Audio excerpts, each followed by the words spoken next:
আৰাম নিগদতি শোক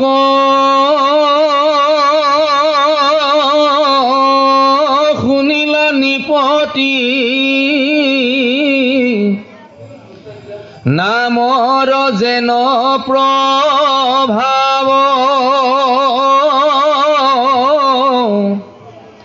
অপাৰ সংসাৰ সাগৰ তৰিতে কৃষ্ণে শুহি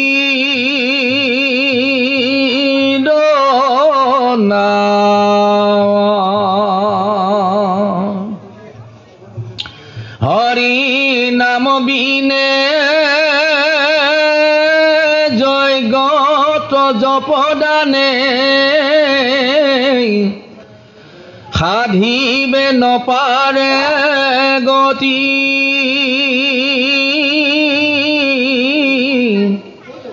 নামৰ সমান নাহি পুণ্যৱান জানিবা তুমি নিপতি। কৃষ্ণ নামৰ মহিমা কথা কৈছে। ইয়াত এটা কথা কৈছে কি হৰি নামৰ বিনে জপ যজ্ঞ দানে সাধিবে নপাৰে গতি। এতিয়া জপ মানে কি? ঈশ্বৰৰ নাম লৈ থকাতে জপ নহয় জানো? মনে মনে যিজনে বা অকণমান গুণগুণাই পেলাই নাম লৈ থাকে, যিকোনো এটা নামেই হওক, তেওঁ কৃষ্ণ কৃষ্ণ কৈছে, ৰাম ৰাম কৈছে, হৰি হৰি কৈছে, যিয়ে নকওক, সেইটোক একেৰাহে তেওঁ গাই থকাটোৱেই জপ। আৰু যজ্ঞ, যজ্ঞটো নামেৰেই কৰে। যিমানবিলাক যজ্ঞত আহুতি দিয়া হয়, যিমানবিলাক মন্ত্ৰ মতা হয়, চব ঈশ্বৰৰে নাম। সেইটো নামেই। তাৰপিছত দান, দান দিয়া কথাটো অলপ আগতে আবেলি মানে ব্যাখ্যা কৰিব ধুনীয়াকৈ কৰিছে। দান দিবলৈ আমাৰ কি আছে? আনকি আমাৰ নিজৰ দেহাটোও আমাৰ নিজৰ নহয়।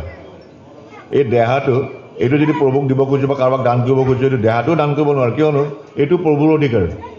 পঞ্চৱতী দেহৰ দেহটো হৈছে আত্মাৰূপে ঈশ্বৰ আছে, গতিকে এইটো ঈশ্বৰ। এইটো লোকৰ বস্তু এটা মই কেনেকৈ কাক দান দিম? বাকীটো ব্ৰহ্মাণ্ডত যিমানবিলাক সৃষ্টি হৈছে প্ৰভু ভগৱন্ত চবতে বিৰাজ হৈ আছে, মই কি দান দিম? যিয়ে নহওক, তথাপিতো ইয়াত কেইটামান জটিলতা আছে এনেকুৱা যে জপ কৰাৰ সময়ত আপোনাৰ কলিৰ এই সময়খিনিত আমাৰ যিবিলাক ইন্দ্ৰিয় প্ৰবৃত্তি আছে সেইবিলাকক সমাধি কৰি আনি ঈশ্বৰৰ নাম লৈ থাকিব পৰাটো ইমান সম্ভৱ একেবাৰে নহয়। জপটো ধৰিব লোকসকল, কিন্তু গোসাঁইঘৰত সোমাই থকা অৱস্থাতে হওক বা এতিয়া ভাগৱত শ্ৰৱণ কৰা বা কীৰ্তন কৰা বা হোমন কৰাৰ সময়তে হওক, যেতিয়াই কিবা এটা ইফাল সিফাল কিবা এটা হয়, তেতিয়া আমাৰ চকু কাণ সিফালে গুচি যায়। গতিকে গোসাঁইঘৰত একান্তভাৱে বহি পেলাই ঈশ্বৰৰ নাম জপ কৰাটো ইমান সম্ভৱ নহয়, কাৰণ আমাৰ এতিয়া কলিৰ লোকৰ সেইটো ধৈৰ্য বা সহ্য শক্তি নাই। যজ্ঞ কৰিবলৈ বহুত বিপদ আছে। যজ্ঞৰ যিখিনি মন্ত্ৰ মাতে সেইসকলক কি বুলি কয়? ঋতিজ, ব্ৰাহ্মণ ঋতিজ বুলি কয় যজ্ঞ কৰাসকলক। এই যজ্ঞ কৰাজনৰ তেওঁ যি মন্ত্ৰ মাতিছে সেই মন্ত্ৰ কিমান শুদ্ধভাৱে মাতিছে সেইটো আমি নাজানো।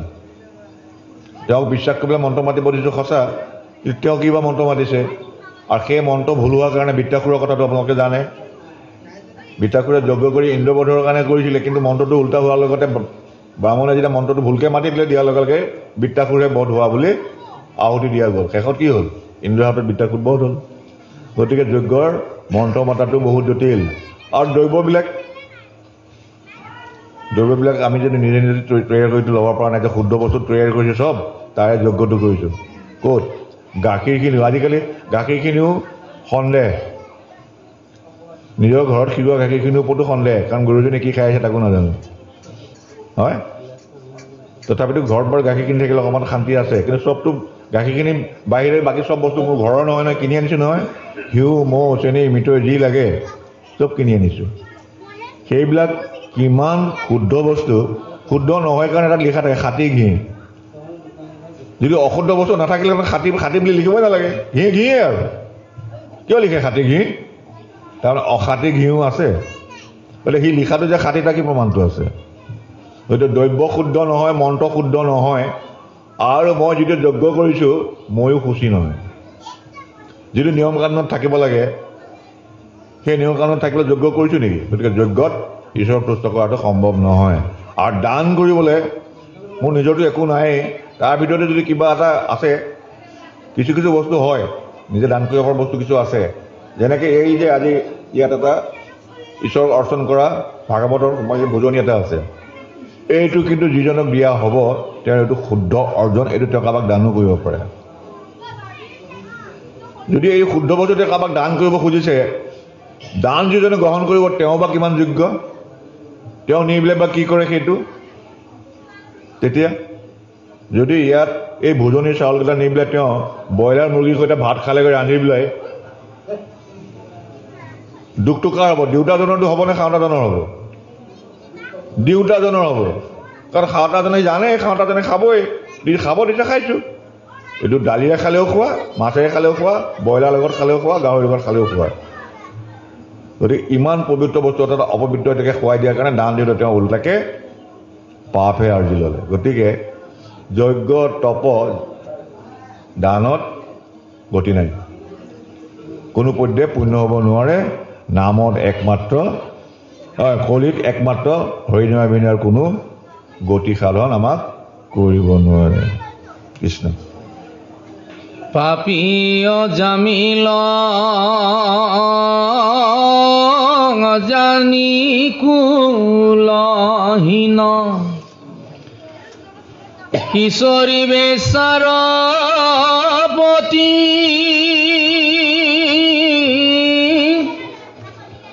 গলে লগাই জৰি জমদূতে ধৰি নেই নৰক কপতি নাৰায়ণ বুলি ডাকিল দৰত অধম বিপ্ৰপামৰ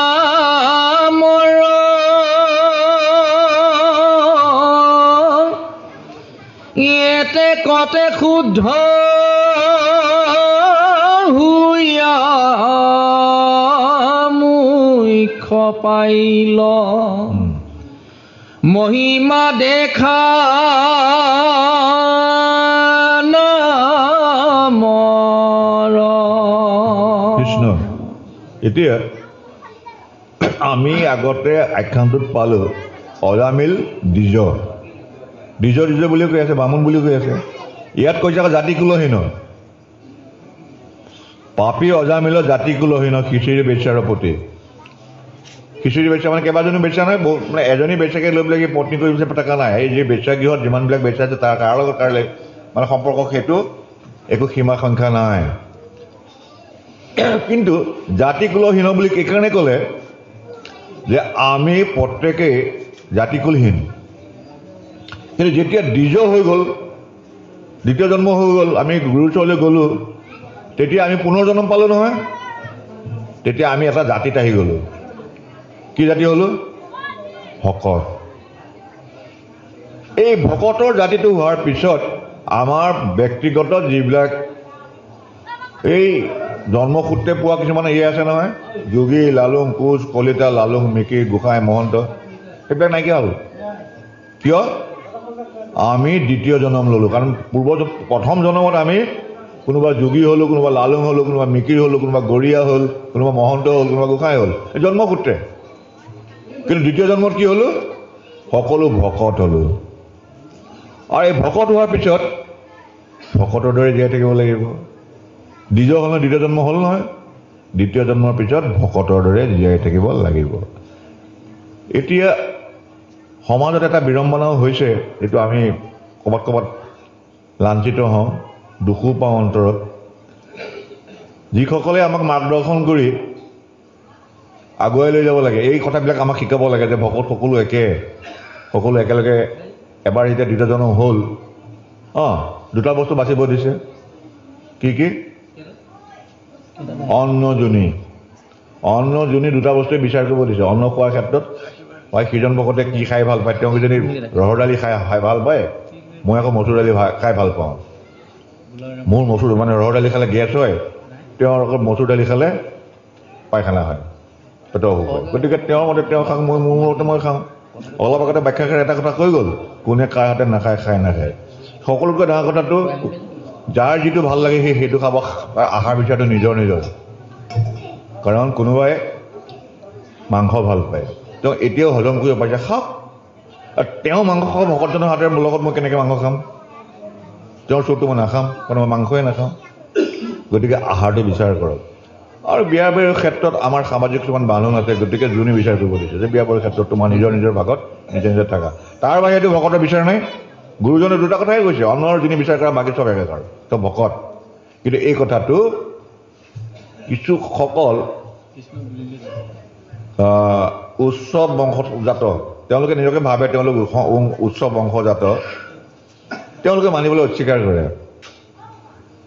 এটা কথা হ'ল মোৰ হাতেৰে যদি কোনোবাই খায় তেওঁৰ হাতে মই খাব পাৰিব লাগিব আৰু যদি তেওঁ মোক খাবলৈ অস্বীকাৰ কৰিছে মই জোৰ কৰাটো অনুচিত কিয়নো তেওঁৰ হাতে মই নাখাওঁ যেতিয়া মোৰ হাতে তেওঁ নাখাবও পাৰে মই মোৰ হাতে কিয় খাব তেওঁ এইটো মই মানি ল'ব লাগিব এই মানি আমি নকৰোঁ যি নহওক গতিকে আমাৰ ভকতৰ জাতিত অহাৰ পিছত এই দুটা বস্তু বাদ দি আমি সকলোৱে একাকাৰ হ'ব লাগে আৰু ভকতসকলেও চিন্তা কৰিব লাগে বাকীসকলেও মোক এতিয়া উচ্চ জাতি বুলি ভাবি লৈছে তেওঁলোকৰ সৈতে একে জাতি বুলি ভাবি লৈছে মোক ভকত বুলি ভাবিছে গতিকে মই এতিয়া ভকতৰ খাদ্য ভকতৰ কৰ্ম ভকতৰ ব্যৱহাৰ ভকতৰ চলন এইবিলাক ভকতৰ নীতি নিয়ম মানি চলাটো উচিত কিয়নো মই ভকত হ'লোঁ বুলি সকলোৱে মোক স্বীকৃতি দিছে গুৰুও মোক স্বীকৃতি দিছে এইটো এটা কথা দ্বিতীয় কথাটো হ'ল কি এইটো বা যদি বিচলিত হৈ যায়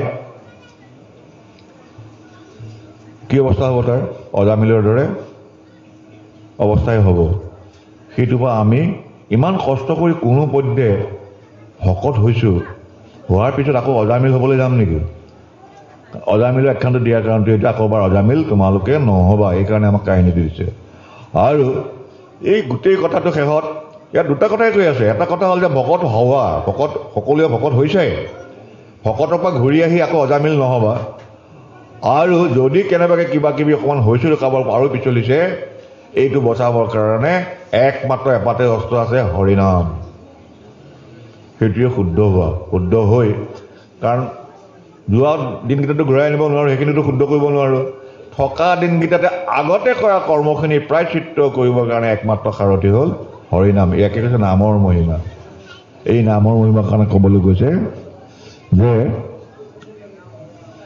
নাৰায়ণ বুলি ডাকিলে দৰত হ'ব লাগে ভৰত হৈ আছে অধম বিপ্ৰ প্ৰাণৰ এতেকতে শুদ্ধ হৰিয়া মুখ্য পাইল মহিমা দেখা নামৰ ইমানেই মহিমা গতিকে সেই মহিমা কেতিয়া প্ৰকাশ পাব যেতিয়া আপুনি ভকত হৈ থাকিব কৃষ্ণ কৃষ্ণ এইখিনিতে আমি অকণমান কথা এটা জানিব বিচাৰিছোঁ এতিয়া এইখিনি মাধৱদেৱে লিখিলে চাৰি বেদৰ চাৰি অংশ এই চাৰি বেদৰ পৰা চাৰিটা আখৰ আনিছে নাৰায়ণ আমি আৰু দ্বিতীয় প্ৰশ্ন হ'ল দ্বিতীয় কথাটো জানিব লগা হ'ল মানে প্ৰশ্ন হ'ল যে নাৰায়ণ মানে আমি ভগৱান বুলি জানো সাধাৰণতে এতিয়া এনেকৈ ভগৱত মানে সৃষ্টিগৰাকী সমস্ত সৃষ্টিগৰাকী ঠিক তেনেকৈ নাৰায়ণ নামটো কিবা তাৎপৰ্য আছে নেকি দুইটা প্ৰশ্ন বৰ জটিল প্ৰশ্ন জানি শুনিয়ে কৰিছে লাজত পেলাবলৈ হে প্ৰথম কথাটো হ'ল বেদৰ বিষয়ে আমি জানো নাজানো চাৰিখন বেদৰ কথা কৈছোঁ নহয় চাৰিখন বেদৰ নামকেইটা জানো চাগে অথৰ্ব সাম ঋগ আৰু যজু প্ৰত্যেকখন বেদত কি আছে তাকো অকণ অকণ জানিব লাগে চবে সাম বেদ এইটো হ'ল প্ৰভু ভগৱন্তৰ তুতিমিনতি কৰা এইটো সাম বেদক সাম গীতো বুলি কয় তুতিমিনতি কৰা কথাবিলাক আছে যজু বেদত পূজা পাৰ্বণ বিবাহ শ্ৰাদ্ধকে আদি কৰি গোটেই কথাবিলাক তাত আছে অথৰ্ব বেদত আমাৰ যিটো ডাক্তৰী শাস্ত্ৰ ধনন্তৰী ডাক্তৰী শাস্ত্ৰ গোটেই কথাবিলাক অথৰ্ব বেদতে আছে আৰু যজু বেদো আমাৰ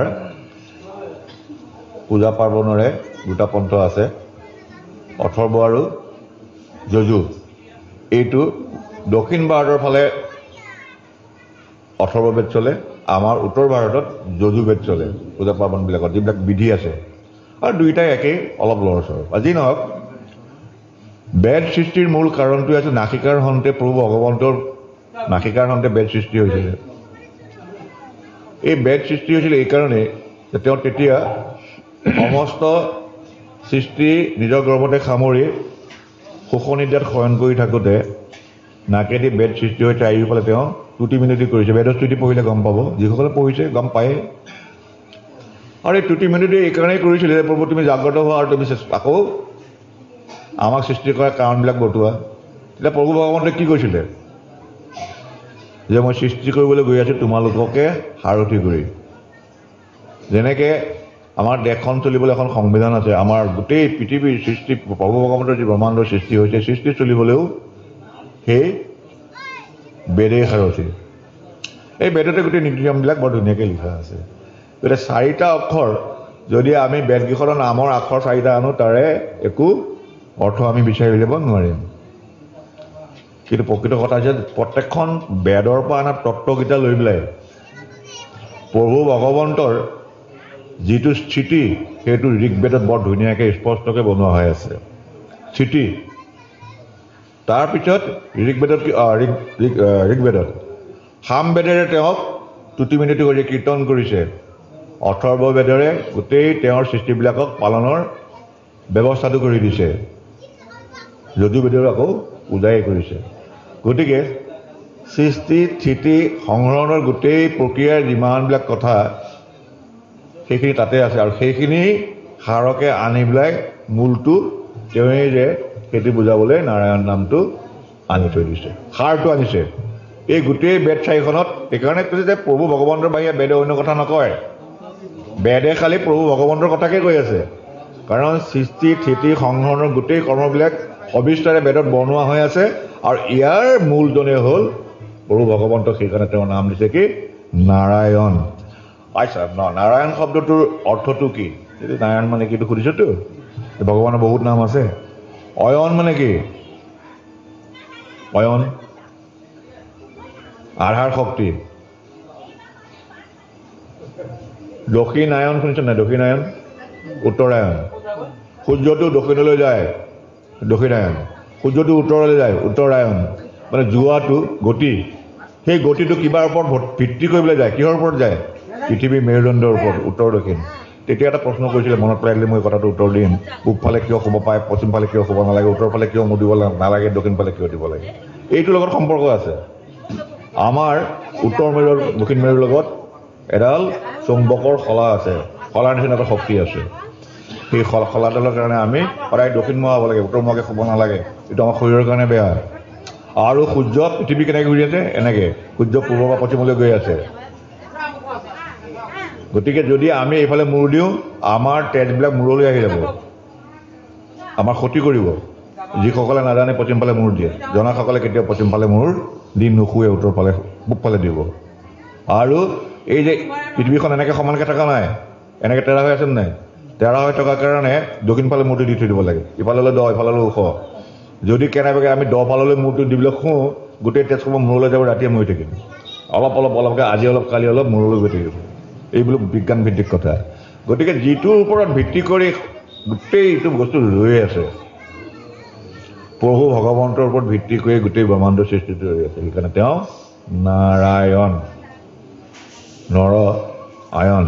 এই সমাজ, আমি মানুহবিলাক, আমাৰ লগত থকা প্ৰকৃতিৰ যিমানবিলাক সৃষ্টি সম্পদ, এই পৃথিৱীখন, এই সূৰ্য চন্দ্ৰ গড় আদি কৰি যিমান যি আছে, ক'ত ৰৈ আছে? তেওঁৰ গাতে ৰৈ আছে, তেওঁৰ গৰ্ভতে আছে। কোটি কোটি ব্ৰহ্মাণ্ডৰ শৰীৰ অধিকাৰী তেওঁ, নোমৰ গুৰিয়ে কোটি কোটি ব্ৰহ্মাণ্ড অহা যোৱা কৰি আছে বোলে। গতিকে তেওঁ ধৰি ৰাখিছে, তেওঁ আধাৰ শক্তি, সেই নাৰায়ণ কৃষ্ণ। হ'বনে? ৰাম নাম কীৰ্তনত পৰে মনুষ্যৰ নহি কৰ্ম বন্ধ ছেদ, সমস্তে সংসাৰ নামে সেই উদ্ধাৰ কহিলো পৰম বেদ। ইহাৰ প্ৰমাণ সুলভে জানিবা যিজনে নাম কৰে তাৰ আৰু তীৰ্থ ব্ৰত তপ জপ কৰ্মটো মন নপৰে ভকতিকে মাত্ৰ কৰিবে নিশ্চয় জীৱন তাৰ সম্ফল নামক নধৰি মৰে কৰ্ম কৰি নুগুচৈ মনোৰম খ্ৰীষ্টিয়ানবিলাকৰ চাৰ্চলৈ যায় তাত কিবা কৈ থাকে নিজে পঢ়ি থাকে এইটো নিজৰ কাৰো লগত সম্পৰ্ক নাই কিন্তু আমাৰ হিন্দুবিলাকৰ এই যে আজি ইয়াত আপোনাসৱৰ আমাৰ এজনে কীৰ্তন কৰিছে আগতে এজনে অলপ ঈশ্বৰৰ কথা বহলাই কৈ গ'ল এইখিনি আমাৰ কিমানে শুনিছোঁ ইয়াত শুনাখিনিয়ে শুনিছোঁনে কিমান এই মাইকৰ মাত যিমান দূৰলৈ গৈছে সিমান দূৰলৈকে ঈশ্বৰৰ নাম শুনি আছে অকল মনুষ্যই শুনিছেনে কুকুৰ মেকুৰী গৰু গাই গছ বিৰিখ দিন সাপ বেং সকলোৱে শুনিছে গতিকে নামৰ ইমান মহিমা যে নাম কীৰ্তনৰ ইয়াত কৈছে নাম কীৰ্তনত পৰে মনুষ্যক নুহি কৰ্মবন্ধ ছেদ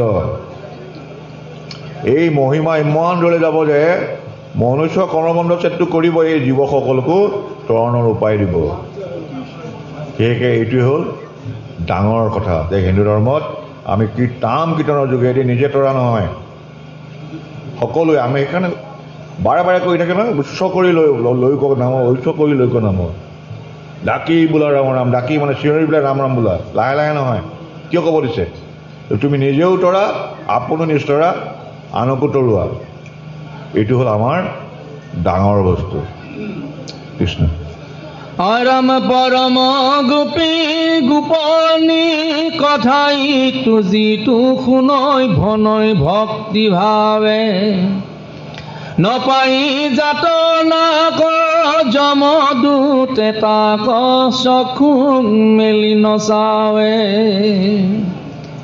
যদ্যপি অধম মহামন্দ বুদ্ধি অধৰ্ম কৰ্মক সঞ্চয় তথাপি কথা শুনন্তে ভনন্তে বিষ্ণু ভুৱনত বঞ্চয় নামৰ মহিমা কৰ্মঠি অধম হয় কিন্তু যদি কেনেবাকৈ নাম ল'লে তেতিয়াহ'লে তাক প্ৰভু ভগৱন্তে কৃপা কৰিবলৈ আৰু খন একো দেৰি নাই অদ্ভুত নেদেখিবা ৰাজা নামৰ মহিমা মহামহিমা পাপৰ অন্তক কি কৈব নামক নামেহে মুখ্যৰ সীমা জাত সমনাই পাতকী লোকৰ মন্দ দিজয় জামিল অশ্ৰদ্ধায়ে নাম মৰন্তে স্মৰন্তে তাকো বৈকুণ্ঠ কনিল ৰাম সুহৃদ বিশ্বাসে যিজনে লৈলে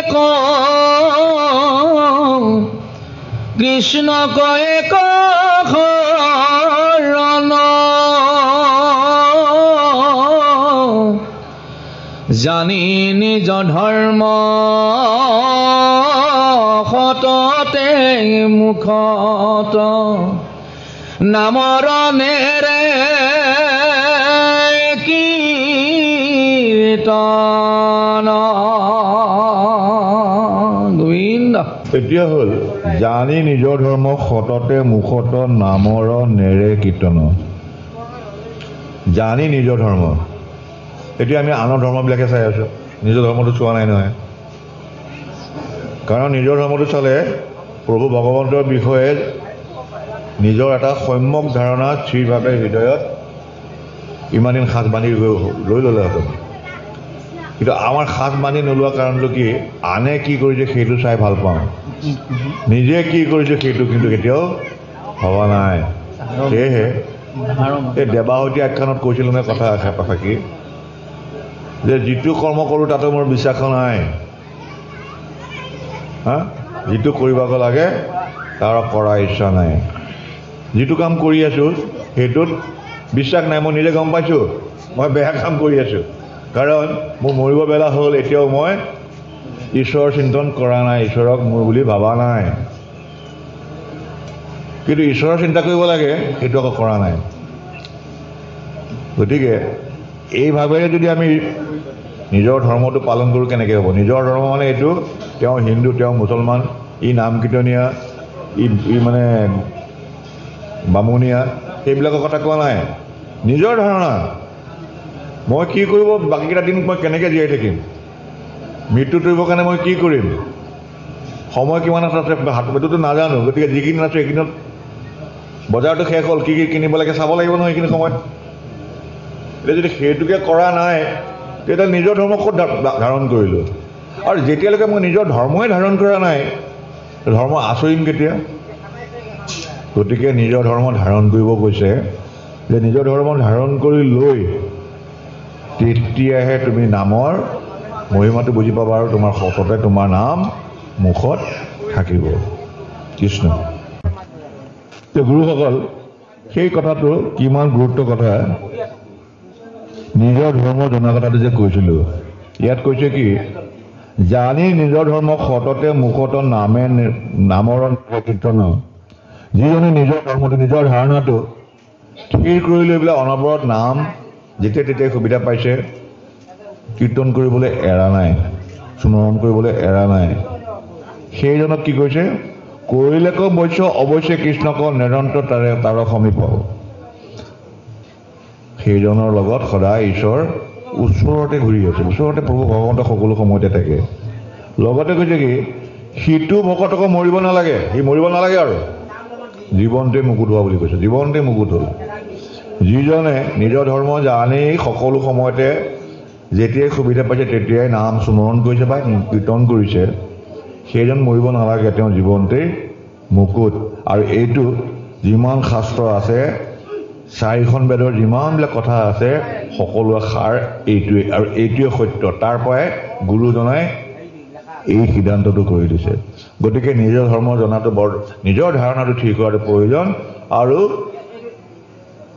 হৰি নাম কীৰ্তনত নাহি দেখ কালপাত্ৰ নিয়ম সংযম একো বিধি গতিকে আজি দেৰি হ'ল কাৰণে মানে নামলৈ নাযাওঁ আজি মানে গাটো বেয়া লাগিছে কাৰণে গোসাঁই ঘৰত নোসোমাওঁ এনেকুৱাবিলাক বাহানাবিলাক বাদ দিয়ক সকলোৱে যেতিয়া যেনেকৈ পাইছে খাওঁতে শুওঁতে উঠোঁতে বহোঁতে ফুৰোঁতে সপোনে জাগ্ৰতে হামিয়াওঁতে উজুতি খাওঁতে সকলো সময়তে যেতিয়া যি পায় ঈশ্বৰৰ নাম মুখলৈ অহা ব্যৱস্থাটো অভ্যাস কৰক আৰু এইটোৱে আপোনাৰ মোৰ আমাৰ সকলোৰে গতি সাধন কৰিব এইটো সমস্ত শাস্ত্ৰ আৰু 4 বেদৰ শেষ সিদ্ধান্ত বুলি গুৰুজনাই ইয়াত উপদেশত কৈছে কৃষ্ণ পাঠভাগ ৰাখিবলৈ গৈ আছোঁ ব্যাখ্যা আৰু আগনবঢ়াওঁ আমাৰ সিফালৰ পৰা আলোচনা কৰি কৈছে যে আৰু এটা কোট আছে ইয়াৰ পিছতে পাঠভাগ শেষ হ'ব সামৰা যাব এতিয়া গুৰুসকল আই মাতৃসকল মই খুব কম সময়ৰ কাৰণে পাইছোঁ আৰু সময় কম হৈছে ভালেই হৈছে ইমান ভাল ব্যাখ্যাৰ পিছত আকৌ মোৰ ব্যাখ্যাখিনি বৰ মানে অমিত খোৱাৰ পিছত আৰু গাখীৰ খোৱাৰ নিচিনা লাগিব গতিকে অমিত যেতিয়া আপোনালোকে পাণ কৰি আছিল তাৰ মাজতে সময়খিনি কটাবলৈ অকণমান সময় বহিলোঁ দুআষাৰ ঈশ্বৰৰ কথা কোৱা সৌভাগ্য হ'ল ইয়াতে যিখিনি ভুল ত্ৰুটি হৈছে সকলোখিনিকে আপোনালোকে ক্ষমা কৰি সকলো চৰণৰ তলত ঠাই দি আমাক কৃপা কৰিব কৃষ্ণ আৰাম জ্ঞানী কৰ্মীজনে নজানে নাম পইচা দুটা ভকতৰ নৱ নিধি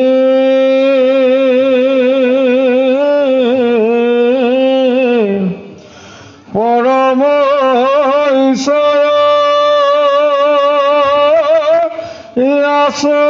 আচন্তকু কৃষ্ণ নামতে সমস্তে সিদ্ধি অনামতে সমস্তে সিদ্ধি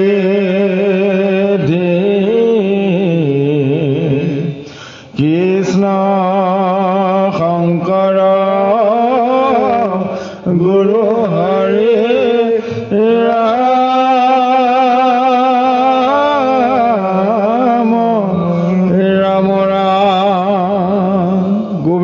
আৰাম সিটো ভকতৰ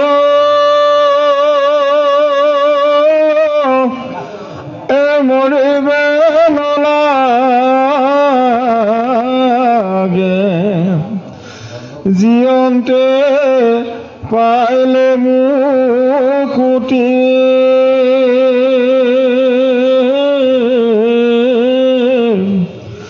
সমস্তে শাস্ত্ৰৰ চাৰিও বেদৰ কহিলো তত্ৰ যুগুতি আৰাম জ্ঞানী কৰ্মীজনে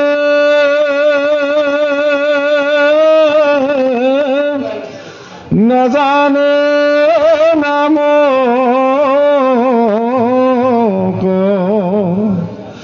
ভকতৰ নব নিধি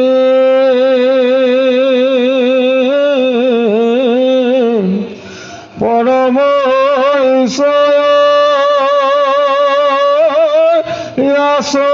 আচন্তকু কৃষ্ণ নামতে সমস্তে সিদ্ধি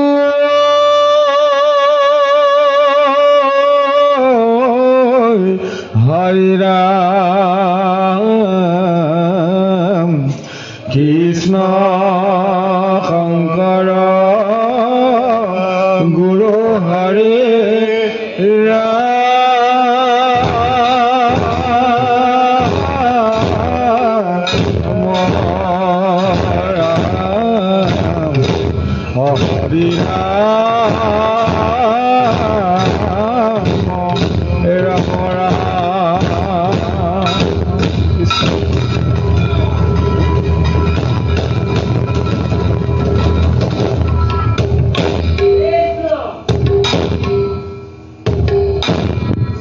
ৰাম